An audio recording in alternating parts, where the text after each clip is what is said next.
पूरे जंगल में काली घटाएं छाई हुई थी। मौसम बहुत ही सुंदर हो चुका था। कोमल चिड़िया, चंदू चिड़ा, मीना और बबलू अपने पक्के घोंसले में बैठे खिड़की से बाहर देख रहे थे। धीरे धीरे बूंदें गिरना शुरू हो जाती हैं और देखते ही देखते पूरे जंगल में बहुत तेज और मूसलाधार बारिश शुरू हो जाती है। पक्षी अपने बच्चों के साथ घोंसले में छुप जाते हैं, लेकिन इस तेज बारिश में कोमल चिड़िया बहुत चिंतित थी। चंदू जी, जरा देखिए, बारिश कितनी भयंकर हो रही है। काली नदी का पानी भी ऊपर आ रहा है। मुझे जंगल के बाकी पक्षियों की बहुत चिंता हो रही है।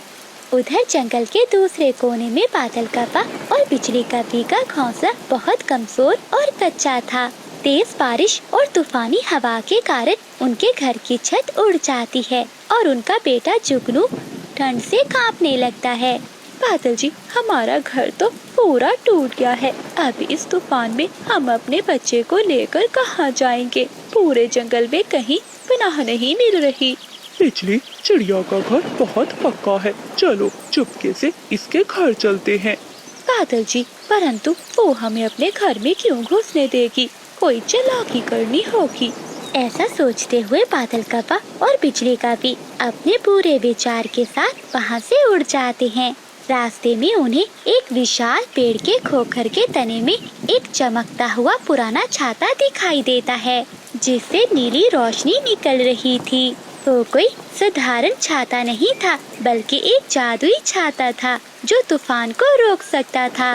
वो दोनों उस छाते के पास जाते हैं। वहीं पास के पेड़ की ओट में बंटी कबूतर और चीकू तोता भी तूफान से बचने के लिए बैठे हुए थे और ये सब देख रहे थे। बादल जी, जरा देखो, वो जादुई छाता कितना सुंदर है। अगर ये हमारे पास हो तो तूफान हमारा कुछ नहीं बिगाड़ सकता। चलो इसे चुरा लेते हैं। तभी बंटी और तोता उन कप्पों के पास आते हैं।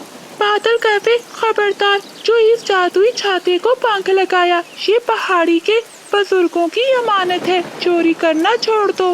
हाँ बादल, इस कठिन समय में भी तुम्हारा लालच नहीं गया। तूफान में चालाकी मत करो, ये छाता जादुई है। चुप कर जाओ तोते और कबूतर, ये छाता हमारा है। ऐसा कहते हुए बादल कप्पा उन दोनों की एक बात नहीं सुनता और वो छाते को उठाने के लिए आगे बढ़ता है। जैसे ही बादल कप्पा अपना पंख छाते से छूता है तो वो छाता बादल कप्पे के साथ चिपक जाता है। छाते का जादू सिर्फ नेक पक्षियों के लिए काम करता था, लालचियों के लिए वो एक सजा बन जाती थी। बादल कप्पा अब छाते को छोड़ नहीं पा रहा था। वो छाता इसे हवा में उड़ाने लगता है और काली नदी की तरफ खींचने लगता है।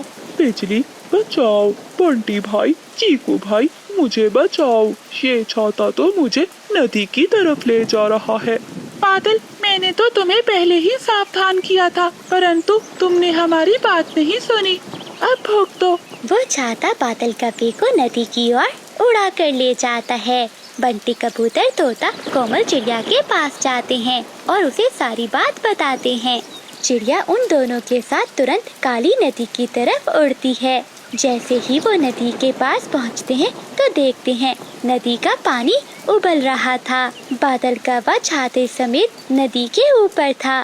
कोमल बहन, बादल ने हमारी बात नहीं मानी और इसे चोरी की सजा मिली है। इसे नदी में ही रहने दो ताकि इसे सबक मिले। हाँ कोमल बहन, बंटी ठीक कह रहा है। ये कभी हमेशा दूसरों का नुकसान सोचते हैं। आज ये खुद अपनी मुसीबत का जिम्मेदार है। Komal aunty, Bunty uncle, Chiku uncle, please मेरे बाबा को बचा लीजिए, वो मर जाएंगे। हमसे बहुत बड़ी भूल हो गई। चिड़िया का दिल बहुत दयालु था। वो तूफान और बारिश की परवाह किए बगैर नदी के बिल्कुल किनारे पर जाकर खड़ी हो जाती है और जादुई छाते से प्रार्थना करती है। ए जादुई छाते, ये सच है कि बादल ने गलती की है, परंतु इसका परिवार इस कठिन समय में अकेला है।